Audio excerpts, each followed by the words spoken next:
reserve the right to change my mind up until the last day. So I'll leave it at that. Sounds like weekend starting roles are starting to solidify, at least for the first weekend. What is your confidence in just who's going to be going that first weekend, how things are going to kind of shake out, and what's sort of the plan moving forward after that? No, we'll further define it after the weekend's over. I mean, there's still jobs up in the air, in my opinion, and there's how we define those roles will depend on health, obviously, at the end of the weekend, and how guys do. Obviously, we've seen a lot of them, but we haven't made any final decisions on several positions really, and who's ultimately going to start and who's going to back them up, that type of stuff. From a rotation, pitch counts factor into that. So we have a lot of decisions still to make, and a lot of things are still up in the air on it. Team is ranked 6th to finish in the preseason conference bowl and unranked in plenty of national top 25 polls. That offend you? Doesn't matter. Who cares? Rankings, what are rankings? Only matters where you're ranked at the end of the year. So early in the year, good, and let them sleep on us. How much more comfortable are you? I know you mentioned you're sleeping a little better this time than you were last year. Everything's not a first for you, but is it a little more excitement, a little less nervousness this year, or is it all just kind of the same? I think I'm sure the nerves and the butterflies and the anxiousness will grow as we get closer. But I'm more excited this year, knowing what to expect and having I think a better pulse on our guys as to what they're capable of. And there's going to be challenges, no doubt about it, that we're going to have to deal with throughout the year. But I feel good on knowing, if we hit a bump in the road, on who I can put in place of whoever is scuffling. Whereas last year that was kind of up in the air and a lot of just random things. So this year we have a little bit better idea of who fits in which roles. Ethan talked about how the increased consistency from the pitching staff has allowed him and the rest of the hitters to get into a better rhythm, both at the plate, feel more comfortable on defense. Is that kind of an underrated part of having more depth in the rotation?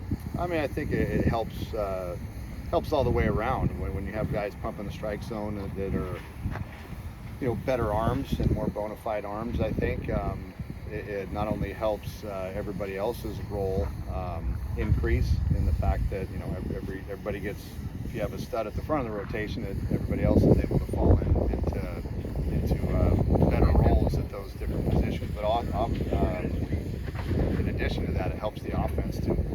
If they're seeing good arms come at them, to where the first time they see a good live arm, it's not quite of a shock to them. So I think their opportunity to see some better arms throughout the fall and the spring has been certainly better. You talked a little bit about it last week, but with the lead up to the season is so quick, and there's really not a whole lot of opportunities to kind of get as game ready as possible, like there is in pro ball, stuff like that. How important is it to put these guys in game situations consistently leading up to the season, so that they can kind of hit the ground running? That's been the trick, and the challenge that we face as a staff is trying to keep things new, trying to keep things fresh and exciting, but yet trying to put pressure on them to where it is kind of game-like and game situations. And we can go out and inter-squad all day long, but at the end of the day, it's not going to be the same intensity as it is when you strap it on next Friday night. It's going to be a different intensity, a different animal. So can you ever really simulate that? I don't think so, but you got to do things where you try to put some extra pressure on them, put something on the line to where if they screwed up, they're going to run. Nobody wants to run, of course. I mean, heaven forbid they have to run a little bit, but that puts a little bit of pressure on them that's external. Yeah. And you do things like that to try and keep it new and keep the intensity somewhat high, to where they don't just go through the motions. And how have you seen them respond to all these nuances and being thrown something new on certain day, like every single day, stuff like that? Like, how have you seen some of the guys respond? Some days really good and some days very poor. That's what happens when you're dealing with 18 to 22-year-old kids and young men, that sometimes they respond very well to that, and one day they might respond outstanding, the next day it's like, oh boy, back to the drawing board. So it's just a matter of continuing to throw different things at them to try and prepare them the best you can. If you're willing to reveal, who are you leaning between the Lukes and Shorts?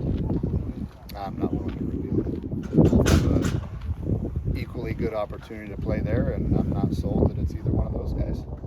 So there's other guys fighting for that spot still, and Johnny Weaver's capable. Drake Vornado's capable.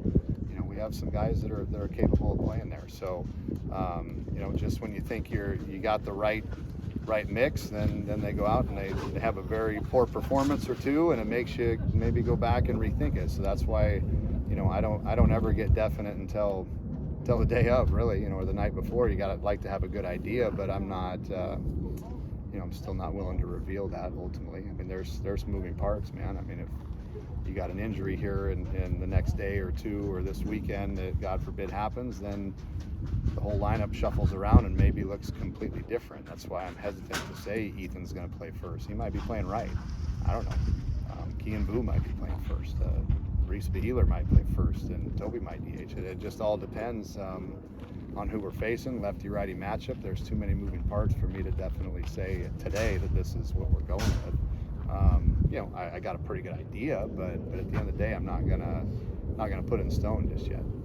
How nice is it for you just to see the freshmen kind of push the envelope like that to make this a tough decision? That's what we were hoping for, is bringing guys in to compete for playing time, compete for starting jobs, and push guys that you know that are, hey, if you stumble, that there's someone else there that they can fill in for you. So you better keep your edge and stay sharp, and you know, if that adds additional pressure, well, welcome to the game that we're in. So you're going to have a little bit of pressure from now and again, and everything's not going to be given to you. So it's that's a nice luxury that we have, is we have guys that are capable of playing in the event that somebody stumbles. And like I said, back to the original point, is I'm not willing to reveal who's going to be there, because there's still time and there's still things that happen.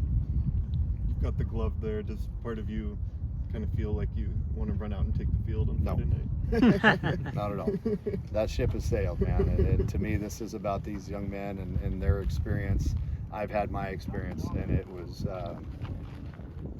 you know, the best 3 years of my life, which is why I'm back here. I get to experience it again in a different capacity, but part of me will be living vicariously through them, you know, as they take the field for the first time, and understanding the emotions that all come with that, but as far as me wishing I could still do that, my body says no. You know, but my mind will be with them out there, and that's, I think, you know, trying to relate, and that's something that I guess I'm able to do, is because I have been there and done that at this point in time. But you know, it's pretty cool to see how people react, you know, into those emotions. And I've tried to prep these freshmen a little bit, especially, that, man, this is a different brand of baseball you've never experienced before. So, you know, we'll see how you react, first and foremost. But, you know, you're freshmen. You're either going to step up, or, you know, it's okay if you stumble. It's just all about learning and continuing to grow.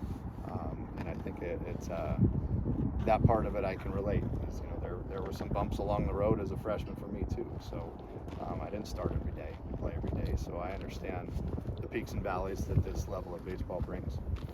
You have some on-the-record thoughts about the new pitch clock thing? On the record thoughts, I'm not a huge fan of them, to be perfectly honest. I'm not a huge fan of the continuing, they get one rule set and then they change it the year later, and then we got to readjust how we do things. It's like, can we just leave things alone at some point in time?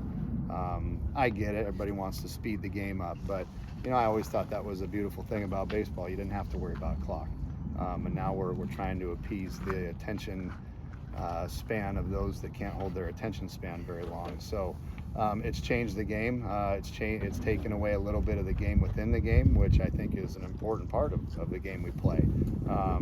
You know, we used to be able to pick up signs off third base coaches all the time, and now we're going to a clock and we're going to a number system, because we don't have time to give signs to our third base coach to relay to the hitters. And, you know, to me, that was, you know, that's part of the fun part of the game. You try and crack the codes, and, you know, you get a nervous third base coach that freezes before a hot sign comes on. It's like, you know, something's on. That's you don't get to do that anymore when you punch in a number and it flashes up there, and it's just kind of, I'm not a fan of it, clearly, but it is what it is. On the same token, you have to adjust.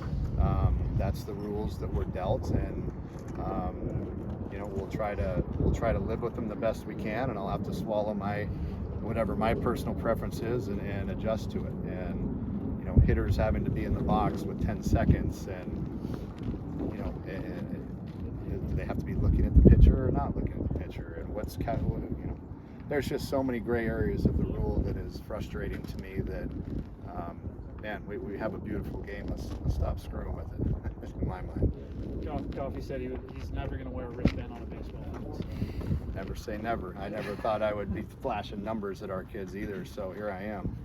I got a dang reader board up there that has the numbers because a lot of guys can't see my fingers in twilight. So never in my wildest dreams did I think I'd be ordering a number clock for our dugout so guys could know what sign we're putting on, but here we are. You know, I mean, you got to adjust with the changing times, whether I'm a fan of it or not. Those are the rules. Those are the rules we got to play with, and you make the most of it. Do you have to provide one of those for the road team too? How does that